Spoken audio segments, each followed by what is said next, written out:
worst people in the world because they're all getting rich when Kamala Harris refuses to let American consumers buy energy from American producers. And how about this, Kamala Harris? Why don't we stop buying energy from tin pot dictators all over the world? Let's buy it from American workers right here at home. We got it in our own territory, and we've got great workers who can get it out of the ground. As President Trump says, all we need to do is drill, baby, drill, and that will do more for American prosperity than anything.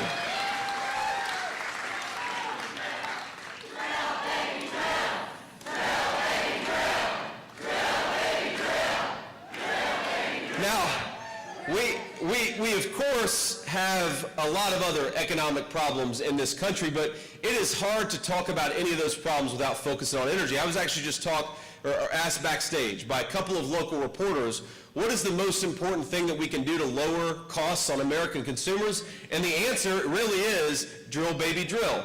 Now here's the reason why. Let's just sort of understand this a little bit. When you raise the cost of diesel on American truck drivers, well, who do you think's delivering the groceries to the grocery store?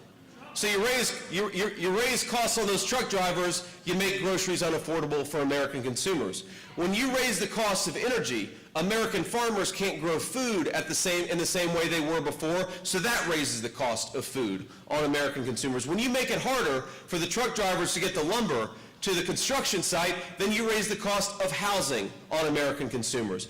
Every time that Kamala Harris, and there's been a lot of them, but every time that Kamala Harris has made a decision that raises the cost of American energy, she has made basic middle-class life less affordable for North Carolinians and people all across our country. And so on November 5th, we're going to say to Kamala Harris, the energy price raiser, you are fired. We're getting back to common sense energy policies. We're getting back to Donald J. Trump.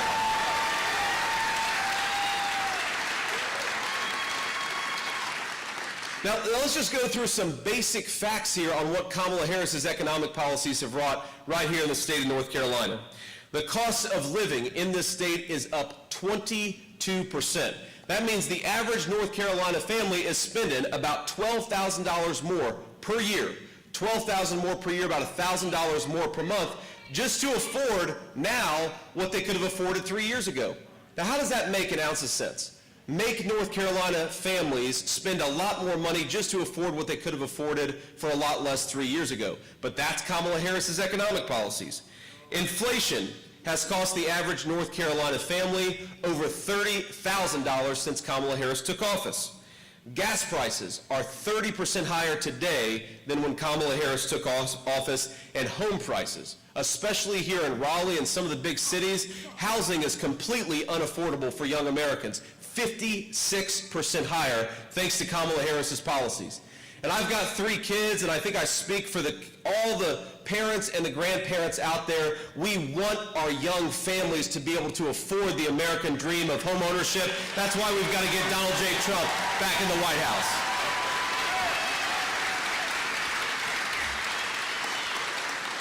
Now I would love for some of our reporters to ask Kamala Harris about some of these policies and why she did all the things that she did, and now she's running away from them.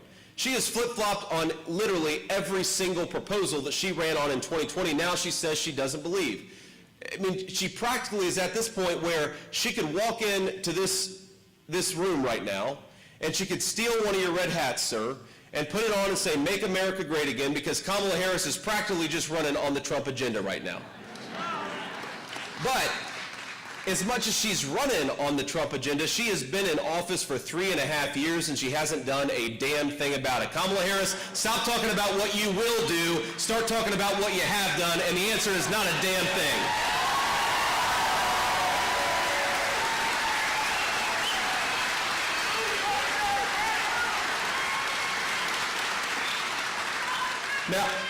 Now, she won't talk to these reporters, of course. I think since she became the presumptive nominee, she has done all of 2 media interviews. And after I give some remarks here today, I'll take as many questions as we have time for, because I happen to believe that if you want to be the American people's president, you ought not be afraid of friendly American media. And that's exactly what they are, of course, to Kamala Harris. Think about this. How is she going to sit in a room with Vladimir Putin and Xi Jinping? How is she going to sit in a room with the adversaries of America if she won't even sit down for a friendly media interview?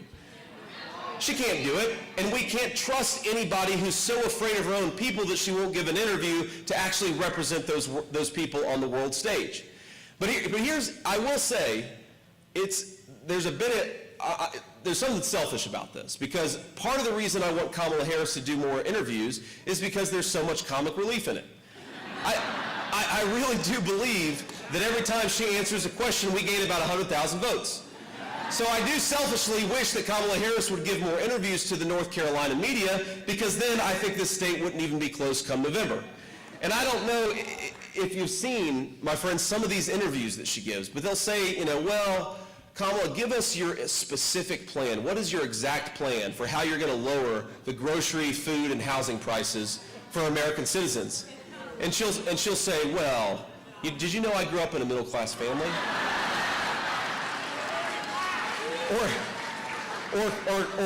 Or Kamala Harris, how are you going to bring peace to the world? Because for the last 3.5 years, there seems to be a new war breaking up in every continent about every month in the world. How are you going to restore peace and stability to the world? And she'll say, well, did you know that when I worked at McDonald's, I was the best hash brown maker in all of McDonald's? Well, that's fine, Kamala.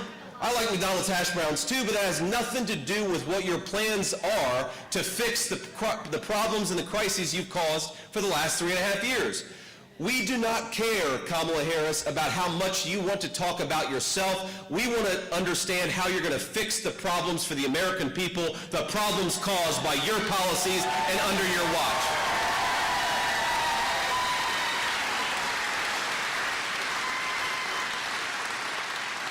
Now, we talk a lot about inflation and the economy, and justifiably so, because there are way too many American families struggling.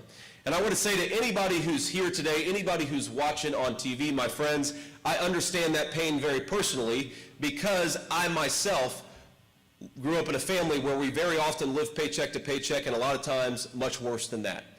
I remember the mamaw who raised me, and I see you got my book there, ma'am, I appreciate it.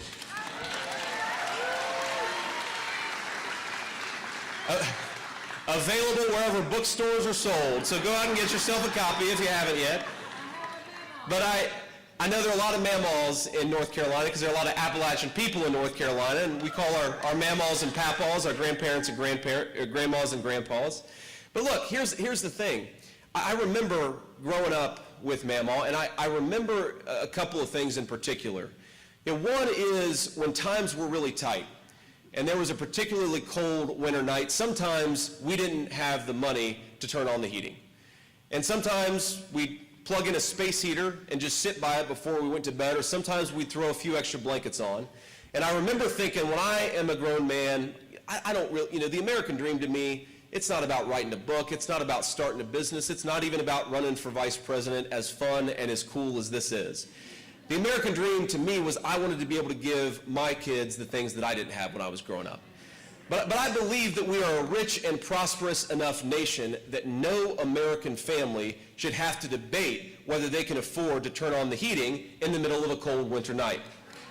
I believe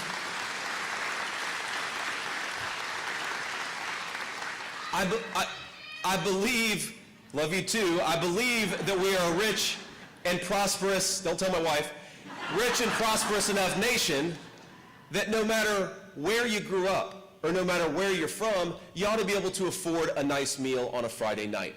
And that is ultimately, when we say make America great again, that's what we really mean, is if you work hard and play by the rules, you ought to be able to afford a good life in the country that your parents and grandparents built. It's really that simple. This is not that complicated, and this is not that hard. But it becomes hard to heat your home at night when energy prices are 40% higher. It becomes hard to put that nice meal on the table on Friday when food prices are 25% higher. Let's get back to common sense, and let's get back to giving every American citizen the good life they deserve. We can do it with better leadership, my friends.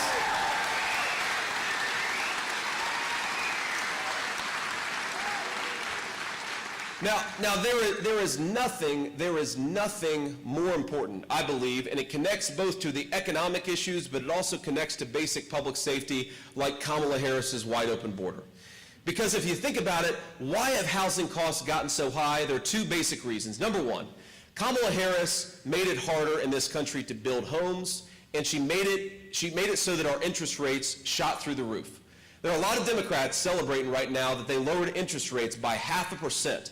But interest rates have gone up about 6% thanks to Kamala Harris's policies. That's number one, why housing prices are so high. The second reason that housing is so high is because we let in 25 million illegal aliens to compete against Americans for scarce homes.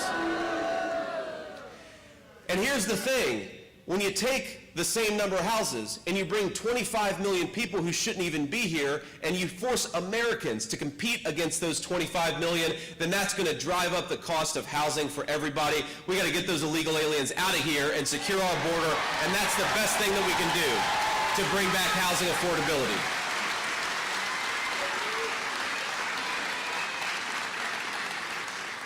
Now, we've seen this, by the way, in the state of Ohio. We've seen this in multiple communities across the country. And there's this game that Kamala Harris and the Democrats play. The first thing that they do is they will flood a small town or a big city with thousands of migrants who shouldn't be there in the first place. And the second thing they'll do is they'll say, you are a racist if you dare complain about it. And I think it's the most disgraceful thing that Kamala Harris has done this cycle is not just flood this country with cheap labor and people who are competing with you for homes, but they didn't tell you that you're a bad person for daring to speak up and to have a voice about what's going on in your own country. We would reject that politics. We reject that censorship. And you know, what's interesting about it is that very often the people who have suffered the most from Kamala Harris's open borders are people of Latino descent, or they're black Americans whose family has been in this country for 9 or 10 generations. In the town of Springfield, Ohio, which I'm honored to represent, we've heard from a number of residents that there are certain parts of town where they won't even drive because the illegal immigrants who have come in have made it unsafe to be on the roads. And you see the evidence of it, by the way, in skyrocketing car insurance rates. Whose car insurance rates have gone up? You think that has something to do with the fact that there are 25 million drivers on the road who shouldn't be here? And if they didn't follow our laws to get here in the first place, do you think they're following stop signs? Absolutely not. So the housing and everything else affordability crisis is connected to Kamala Harris's open border. And ladies and gentlemen, it did not have to be that way. I've been on the border twice, which is I think 2 more times than our borders are, Kamala Harris. And you know, the 2 times that I've gone, you know what really sticks out at me? Is the Border Patrol agents are heartbroken because all they want to do is to be able to do their job. And these people come from every walk of life. When I was last at the border, I spoke to a recent Latino immigrant, a legal immigrant to this country, who joined the Border Patrol because he wants to secure that southern border. You see every American from every possible walk of life, and they just want to do their job. Kamala Harris, why won't you just let them? It's that simple. So to everybody who wants us to have a secure border, we're going to say very simply that Kamala Harris's policy is to suspend deportations. Donald Trump is going to re-implement deportations.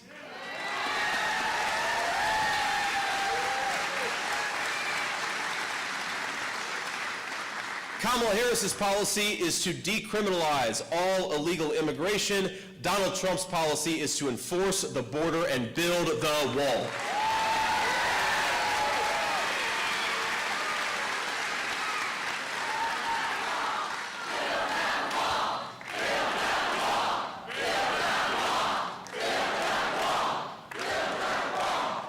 And Kamala Harris wants to bankrupt Medicare by giving Medicare to illegal aliens, which would throw millions of American seniors into poverty. Donald Trump's answer is to send people home who came here illegally. It's that simple. Our message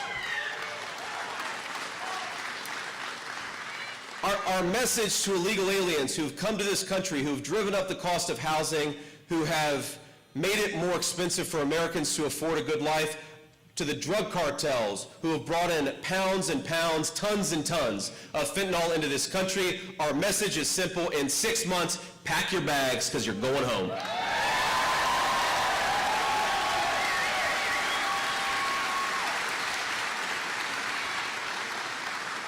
And let me just leave us there because I want to talk a little bit about public safety, because of course the border issue is so connected to our public safety, but it's not the only reason why we've had rising violent crime rates in this country under the policies of Kamala Harris. Now, just think about this.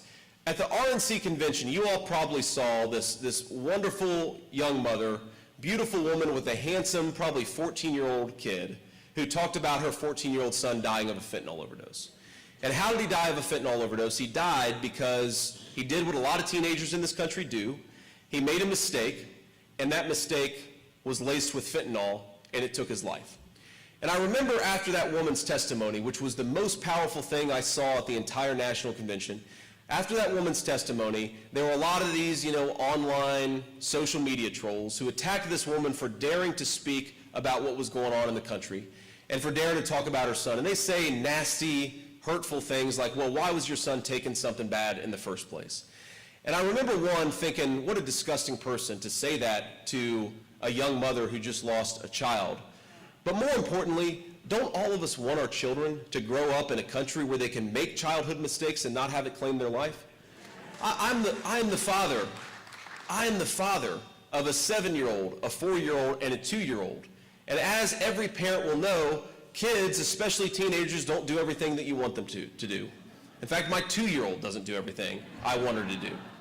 But we want our children to grow up in neighborhoods that are safe enough that kids can learn from innocent childhood mistakes and not have it claim their life. We want our children to grow up in safety and security. And whether you're a rich person or a poor person, we think the birthright of every American citizen is to grow up in safe neighborhoods and safe streets. And that's what we're going to bring to North Carolina and everywhere else when we get Kamala Harris out of the Oval Office.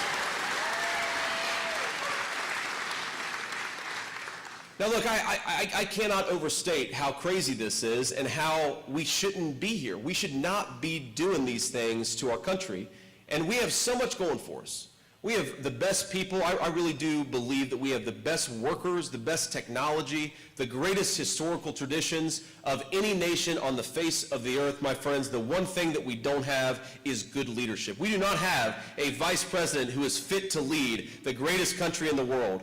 So in just 44 short days, we get to send a message to Kamala Harris and everybody else. You are fired. Go back to your San Francisco home.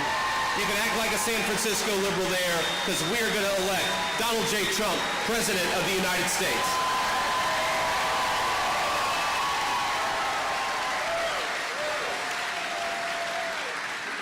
So,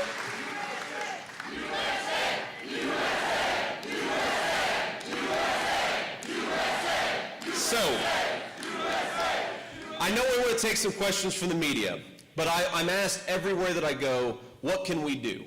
And what you can do is get as many people to the polls between now and November 5th as you possibly can. Get your friends and your family out there to vote. I'm sure all of us have somebody in our life, maybe an elderly friend, an elderly family member who can't necessarily drive to the polls. In fact, I've got a woman in my family who's north of 90, and she is a weapon of mass destruction behind a car. But we got somebody, her daughter, who's going to make sure she drives to the polls before November 5th. And we can all do that. We can all be a force multiplier. And here's the other thing that I want all of us to do. And I'm going to give us just a few seconds to do it right now. I want everybody to take out their phones, if you can. I'm sure most of us have phones in here. And take out your phones. Take either a photo, take a selfie of yourself, take a photo of me while I'm up here.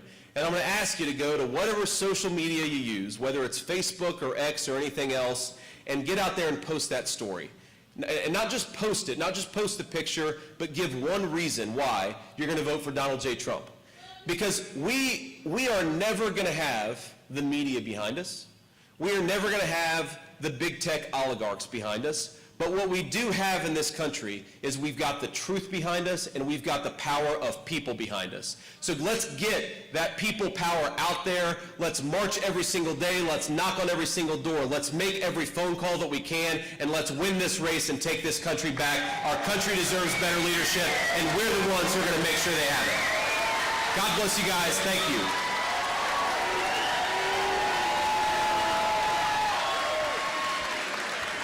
All righty. Now, I think we've got at least 5-10 minutes to take some questions from the reporters in the back. I would ask that we start out with local reporters, and then if we've got time afterwards, we'll go to the national folks. Sir. Hey, Jeff Moore, Carolina Journal. Thanks for being here. I saw you at a football game this weekend. Wondering, as you work your way across the country, what your impression is about your interactions with voters in North Carolina and the policy successes of North Carolina over these last 10 or 15 years. Do you draw any inspiration there that you would like to take up to D.C.? Yeah, that's a really good question. I mean, I guess my takeaway from North Carolina voters is, look, you guys have a great spirit here in North Carolina. You go to I went to the ECU App State game, what do they call it? The cross-state rivalry, is that what? So I went there and people were fired up, they were excited, and unlike an Ohio State-Michigan game, nobody was fighting each other at the ECU App State game. So what I took away from that is that people here, they love their state, they love their football teams, but they can disagree with one another. They can argue about a football game or argue about politics and still be on the same American family. And I think that's a very unique and great thing about North Carolina. This is a state on the move. Right? This is a state with ambitious people. A lot of the folks that I meet, another takeaway from some of the folks I've talked to in North Carolina, is a lot of folks came here from other states. Right, there are a lot of North Carolina natives, but there are a lot of people who've transplanted here because of the great job opportunities. So this is a state where we're optimistic about the future, and I think people here recognize better than anybody that we are ready to unleash a great period of American spirit and American innovation. We just got to fire the current occupants of the White House and get somebody better in there. But a thing that I'll take from North Carolina, because I've invested in companies in North Carolina before, and I care a lot about, and I've focused a lot on what's going on in innovation and technology here. I think North Carolina has shown that if you have common sense economic policies and you've got common sense energy policies, you can build an economy that is rapid, growing, and really, really exciting for all the residents here. But we're not going to do that. We're not going to do that if we've got broken federal policies in Washington, D.C. I mean, one way of thinking about the fundamental difference between Donald Trump and Kamala Harris's economic policies is that Kamala Harris wants to do the same old things that we've been doing. She just wants to bring in a lot of cheap labor to do it. Think about that. What is 25 million illegal aliens about? That's about cheap labor. And why does she want to subsidize shipping American jobs overseas? Because a Chinese slave will work for cheaper than an American middle-class worker. What did Donald Trump and I want to do? We want to build the economy of the future with American workers, American innovation, and American manufacturing. I think North Carolina is primed to be at the lead of that if we get the leadership we need. Yes, ma'am. Hi, Sydney McCoy with Spectrum News 1. So North Carolina has a lot of businesses, but we also have a lot of retirees, and Sure. That's expected to grow as well. So do you guys have a plan to increase or decrease taxes on 401ks, especially for retirees? Well, one of the things the president just came out with last week, actually, is eliminating taxes on Social Security income, which of course would be huge for a lot of our retirees. And I think that, look, we have to recognize that as much as everybody has suffered under Kamala Harris's affordability crisis, the people who've often suffered the most, it's very often our grandparents, right? Because they're living on a fixed income. They can't just go out at 72 and get another job when times get really tight. They're not able to work as easily anymore, and we've got to respect that, and we've got to recognize that. We've also, because of the fentanyl that Kamala Harris has allowed to come across the southern border, we've got a lot of retirees who are taking care of kids who have been orphaned by this drug epidemic, taking care of kids they weren't planning to take care of. And we love them for it, and we're grateful to them for it, but we've got to do a better job of supporting our grandparents, especially those who are taking care of families they weren't expecting to take care of. And you think about what it means to take care of a family on a fixed income when Kamala Harris's policies have led to groceries being 25% higher. That is a disaster for retirees across the state of North Carolina. Or let's say you want to take a vacation, you want to drive down to Florida, drive down to Alabama, to Gulf Shores, where I know a lot of people from North Carolina and Ohio, or you want to go out to the Outer Banks, but now gasoline is 35% higher than it was 3 years ago. There are a lot of people canceling vacations, canceling family meals, and canceling plans for the future because of this inflation. That is the best thing that we can do for our retirees, is to cut it out, get back to common sense economic policies, and make America affordable again, especially for our retirees.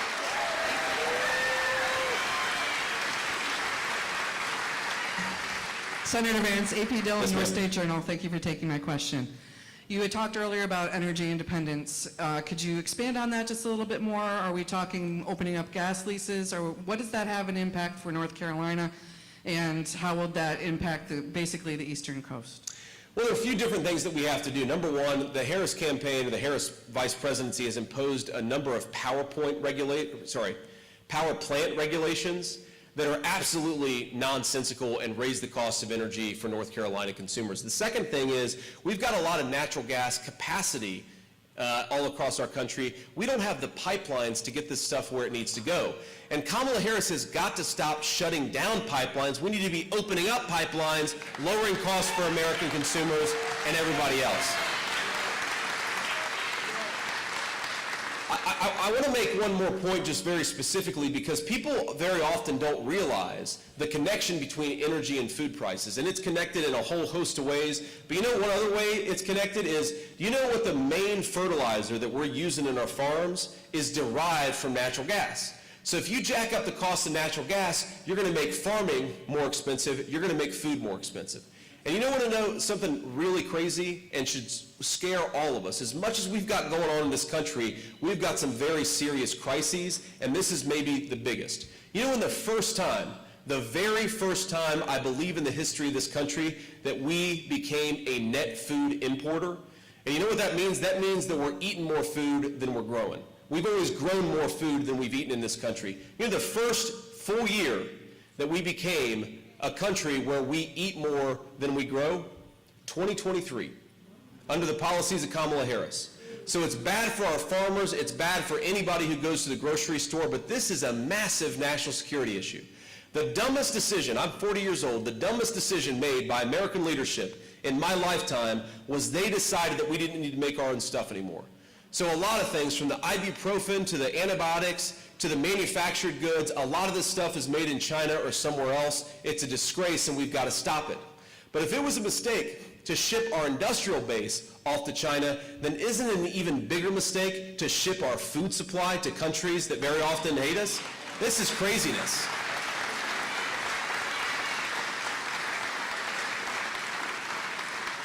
So our plan is very simply manufacture more in the United States of America, grow more food in the United States of America, self-reliance, American jobs for American workers. That is the path to prosperity and also to national security.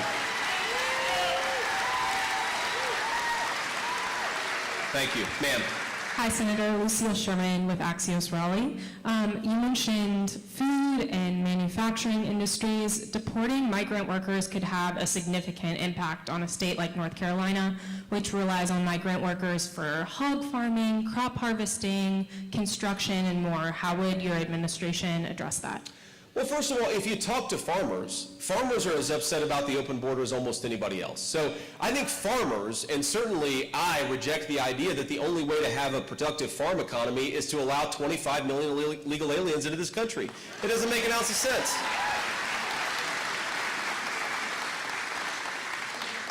Again, we cannot import cheap labor. We cannot import 25 million illegal aliens and expect that that is going to be the path to prosperity.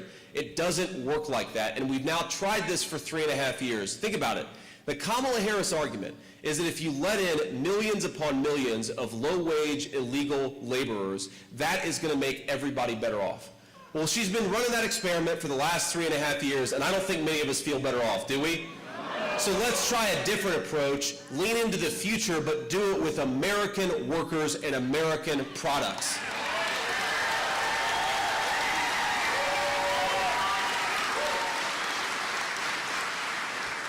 Thank you all. Ma'am.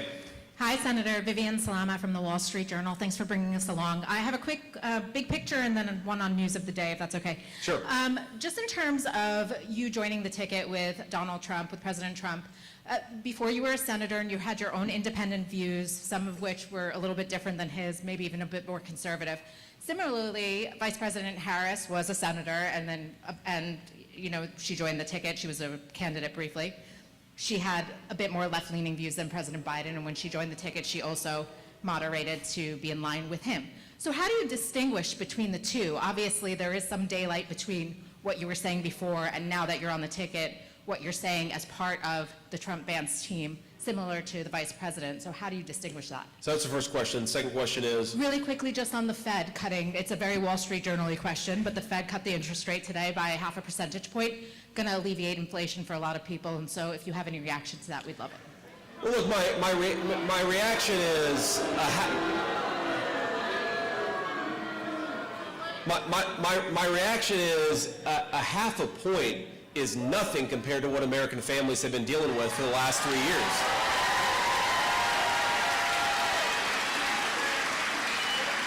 You know, when Donald Trump left office, a lot of Americans were getting 3-4% mortgages. Now they're getting 8% mortgages. A 0.5 point is not going to help those families a whole lot. It's better than nothing.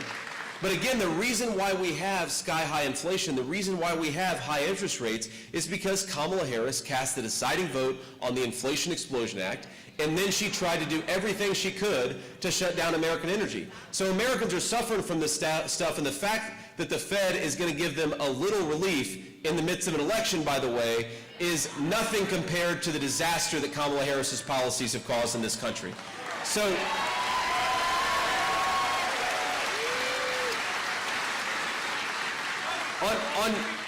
on your first question about, look, daylight between me and President Trump and Kamala Harris's daylight between Biden. First of all, there's one big difference on this account. And look, yes, I have changed my mind on things over the years. You know the difference between me and Kamala Harris is I actually stand in front of the American people and explain why. If you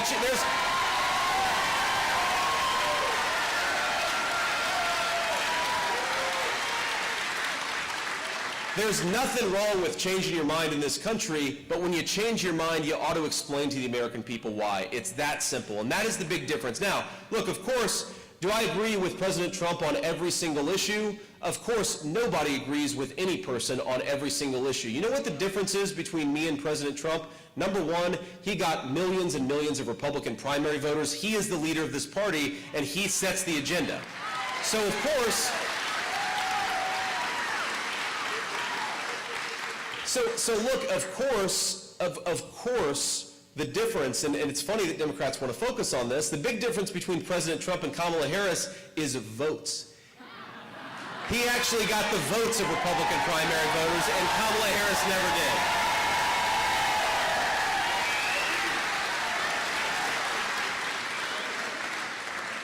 And again, the problem with Kamala Harris, if she wants to say she changed her mind, then she is entitled to do that, but only if she stands before the American people and explains why. Stop running from the media, Kamala. They won't bite. Answer some questions. Ma'am. Hi, Senator. Christine Zhu from NC Newsline. So over the weekend, you went on Meet the Press to talk about what a proposed healthcare plan would look like under the Trump administration. Sure. Could you go into more detail about this specifically for North Carolinians and how it helped lower costs? Yeah, well, step back for a little bit, and the problem with American health care is actually that it works really well for most Americans and it works really poorly for a lot, right? So if you don't have major health problems, if you just go to the doctor a few times a year to check in, maybe if you got, the flu or something like that, American health care actually works okay, but if you've got a serious condition, if you've got a chronic condition, that's where American health care is a complete disaster. And whether you're getting health care at the Veterans Administration, whether you're on Medicare, or whether you have private insurance, health care, if you've got a chronic condition, is a really, really significant problem. And we have got to fix health care for everybody, right? And look, the problem with what we've seen over the last few years is I talk to a lot of people, and the biggest complaint they have is they are paying more and more for health insurance premiums, and they're getting less and less out of it. Now again, if you only go to the doctor once a year for a physical, maybe that doesn't bother you as much. But if you're going to the doctor 3, 4, 5, 6, 7 times a year, our healthcare system is a disaster and we have got to fix it. We really do. Now, in terms of specific plans, look, the biggest problem with our healthcare system right now is that you have a lot of federal regulations that don't make sense for the healthcare system that we actually have. That's number one. Number two, and so we're gonna actually implement some regulatory reform in the healthcare system that allows people to choose a health care plan that works for them. If you only go to the doctor once a year, you're gonna need a different healthcare plan than somebody who goes to the doctor 14 times a year because they've got chronic pain or they've got some other chronic condition. That's the biggest and most important thing that we have to change. Now, what that will also do is allow people with similar health situations to be in the same risk pools, so that makes our healthcare system work better. It makes it work better for the people with chronic issues. It also makes it work better for everybody else. Now, we also have to remember, Donald Trump doesn't just have a plan on this stuff. Donald Trump has a record. And actually, when Donald Trump, even though Kamala Harris likes to take credit for this, it was Donald Trump who got the $35 insulin that made insulin affordable for American consumers.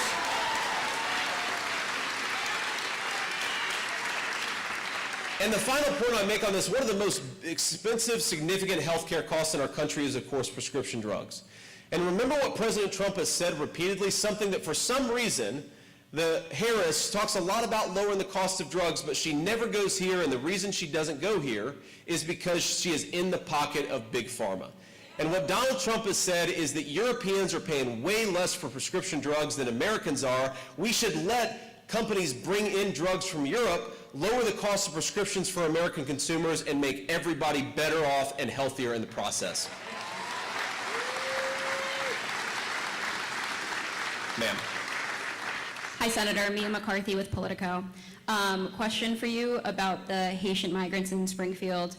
So I know you've talked a lot about how we need to deport illegal aliens, but I wanted to ask you, the majority of the Haitians in Springfield came under TPS, so they are here legally. And I know you've expressed a lot of your issues with the TPS program and wanting to change that under a Trump-Vance administration. But I guess my question for you is, if you become the vice president under a Trump administration, what will you guys do about the migrants that are already there, since they did arrive legally? And a follow-up to that, if you plan to deport them, how would you do that legally? Well, look, this is a media and Kamala Harris fact check that I want to clarify and clear up right now. And here's...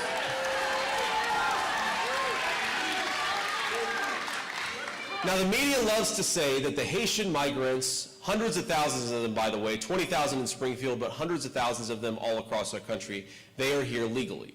And what they mean is that Kamala Harris used two separate programs, mass parole and temporary protective status. She used two programs to wave a wand and to say, we're not going to deport those people here. Well, if Kamala Harris waves the wand illegally and says these people are now here legally, I'm still going to call them an illegal alien. An illegal action from Kamala Harris does not make an alien legal. That is not how this works.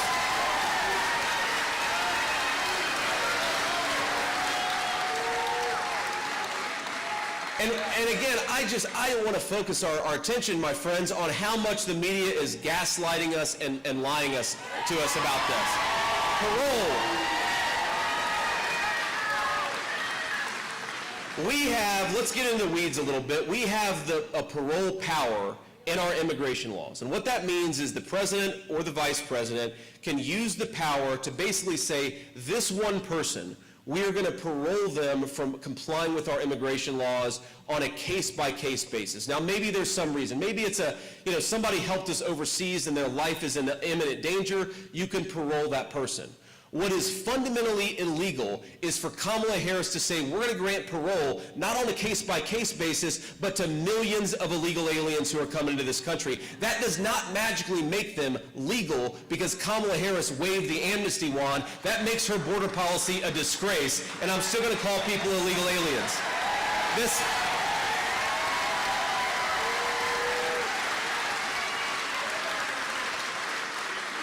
And just think about the shamelessness required from Kamala Harris. Temporary protective status. That is Kamala Harris, through a government edict, saying you're not allowed to deport people anymore. Those Border Patrol agents who want to do their job, that's Kamala Harris saying you are not allowed to deport people anymore. So Kamala Harris says you can't deport people, and then she says you're also now legal instead of illegal. That is completely bogus. That is straight out of George Orwell. None of us buy it. And here's the final point that I'll make on this. Who consented? Who in this room, who in this country consented to allowing millions of aliens to come into this country unchecked, unvetted? None of us did. None of us did. And the game the media has played here, again, this two-step that Kamala Harris does, I think it's the most disgraceful thing that she has done in her entire campaign. She's going to say, on the one hand, we're going to let in millions of illegal aliens to make your housing costs higher, to make your hospitals overwhelmed, to make your local schools impossible for your children to learn in. She's going to do that, and on the other hand, if you dare complain about it, you are a racist. Kamala Harris, I think that's disgraceful. You ought to have respect enough for your own people to enforce their border laws and listen to them. Listen to them when they complain about it. Don't pretend they're bad people. And look, I think I speak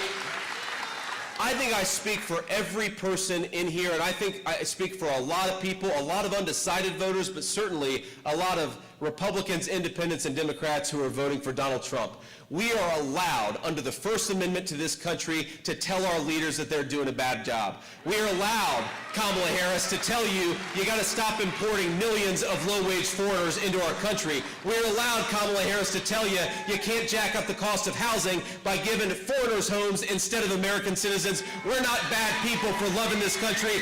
You're a bad person for doing this to the country in the first place.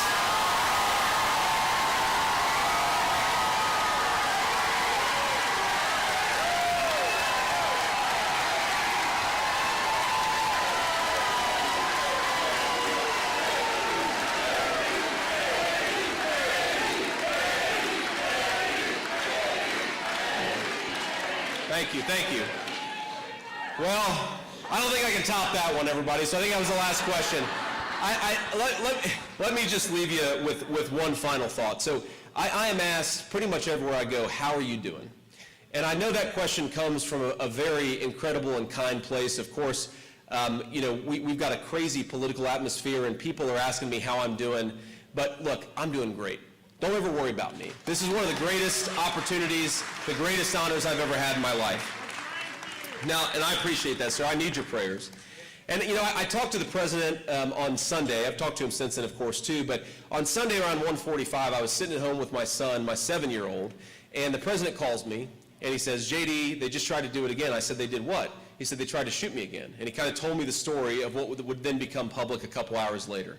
And of course, my first thought was, sir, are you okay? I mean, my God, I can't believe this has happened. Physically, clearly he was okay, or he wouldn't have been calling me. But you just ask when something traumatic happens, are you doing okay? And of course, the president was doing just fine. He was laughing and joking. It happened 5 minutes earlier. He hears the gunshots rang out on the golf course, and he's, joshing it up just a few minutes later. And the thing that he said was, well, the one thing I'm kind of pissed off about is I was about to make a birdie on the 6th hole, and they wouldn't let me finish. And it hit me that, that is the kind of person that you want to serve as the people's president of the United States. Because all agreements or disagreements aside, you want a person who, when that phone call rings at 3 a.m., and there's some crisis going on in the world, you want the guy who's not going to get flustered. You want the guy who's able to keep his heads about him even when literal gunshots are going off. You know who you don't want? You don't want a person who's too afraid of the American media to give an interview. And I think that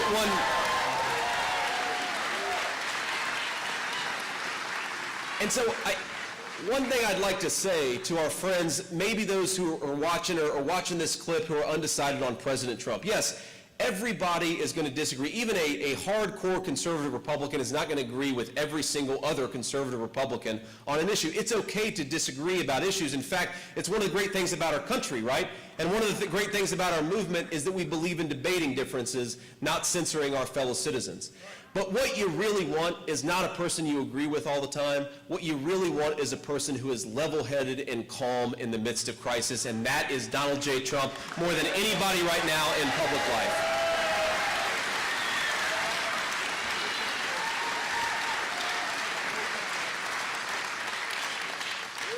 And so what I'd ask you to remember is again, like I said, you all ask me how I'm doing, and I'm doing fine, and I appreciate your thoughts, I appreciate your prayers, and I appreciate your questions. But what I really wish is I wish I could take every single one of you and give you the perspective that I've gotten on this country in the last 7 weeks, because it is really unbelievable. You think about the 7 big battleground states where I spend a lot of my time: North Carolina, Pennsylvania, Georgia, and then of course we've got Wisconsin, Michigan, and then the 2 states out west, Nevada and Arizona.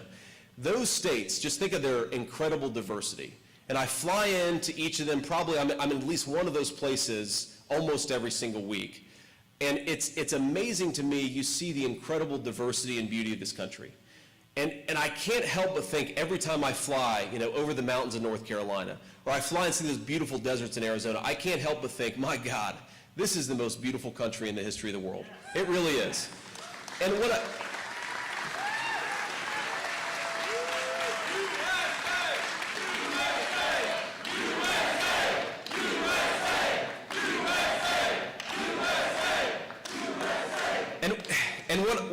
I think is, it's not just the most beautiful country. We have the best people. We have the best workers. We have natural resources that Russia and China would literally kill for right here in the United States of America. The only thing, I really do believe this, the only thing that is broken about this country is Kamala Harris's failed leadership. So let's get her out of office, let's send her back to San Francisco, and let's get the people's president, Donald J. Trump, in the White House. Let's fix this country, let's do it together. We have it, we have what we need, and it's gonna start in the state of North Carolina. God bless you all. Thank you so much.